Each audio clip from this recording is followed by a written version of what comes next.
तुम्ही आज आत्मक्लेश करणार आहात होता दादांच्या स्मृतीस्थळावर. तुम्ही तर घरीच करणार आहात काय? मी काल बारामती तालुका पोलीस स्टेशनचे PI त्यांची भेट घेऊन त्यांना माझ्या आत्मक्लेश संदर्भात लेखी पत्र दिलं, निवेदन दिलं त्यांना. पण त्यांनी मला काही कायदेशीर बाबी कलमं सांगितली आणि त्यानुसार मला तिकडे जाण्यापासून मज्जाव केला. म्हणलं असं का करताय मला?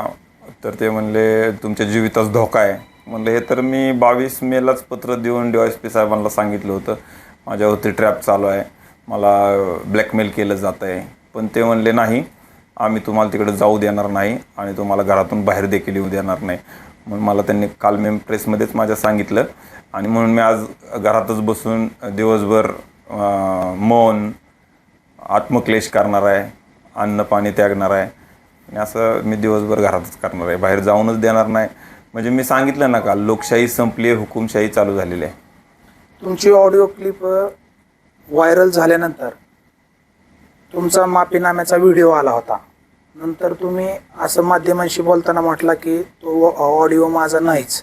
मग आत्मक्लेश कशासाठी, कोणासाठी, का करताय? साहेब मी काल बी सांगितलं तुम्हाला, माझं रानामाळात जन्म झालेला मी कार्यकर्ता आहे.